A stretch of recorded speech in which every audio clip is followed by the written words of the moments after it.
د لیوال ملي پوهې پروګرام. وسایل نه همت اړین دی. د ټکنالوژۍ په مرسته زده کړه په هر کور، هر ځای، هر وخت او هر عمر کې پرته له ښوونکي او ښوونځي. ګرانو ستړي مه شئ، کتاب مو راواخلئ.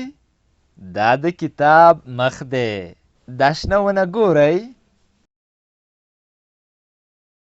د کتاب شاته ګورئ، یو په منځ نیم شوی سوره نر هم ورباندې شته. شاباس، اوس نو کتاب پرانیزئ. سه او سپوږمۍ رنګول د نن سبق یا لوست دی. له ښوونکي شادګل سره سپوږمۍ رنګول زده کوو. دا سپوږمۍ ده، خپله هم سپینه ده او شاته یې فضا هم سپینه ده، که نه؟ دا نو ښه نه ښکاري. خپلې سپوږمۍ ته به زیړ رنګ ورکو، ګورې هغه نښه؟ او فضا ته به لږ شانتې تور یا نیلي رنګ ورکو. صحیح ده؟ راځه نو چې په رنګولو باندې شروع وکړو. اول به زیړ رنګ راواخلو او سپوږمۍ ته به زیړ رنګ ورکو. دغسې تکه سپینه ښه نه یي، دغسې وشو. اوس ګورئ د سپوږمۍ اخوا ته د هوا ټوله سپینه ښکاري.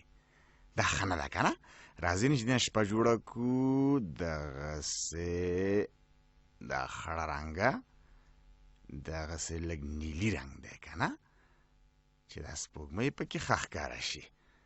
دغسې ډېر اسانه دی.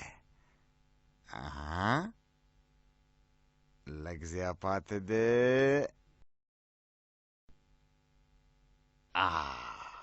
ګورئ زیړه سپوږمۍ په تکه توره شپه کې ښه ښکاري که نه؟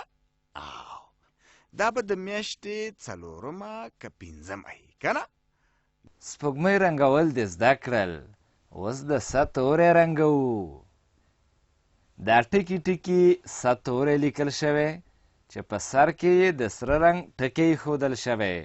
دا د دې لپاره چې د س توري لیکل له دغه ځای څخه پیل یا شروع کیږي. د س توري پیل له همدغه ځای څخه کیږي.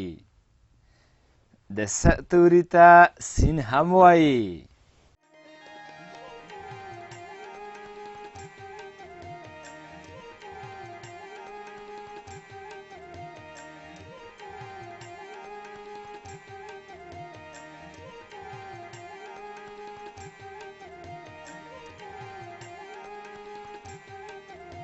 له دې ویډیو سره رنګین کتاب په زده کړه کې ډېره مرسته کوي.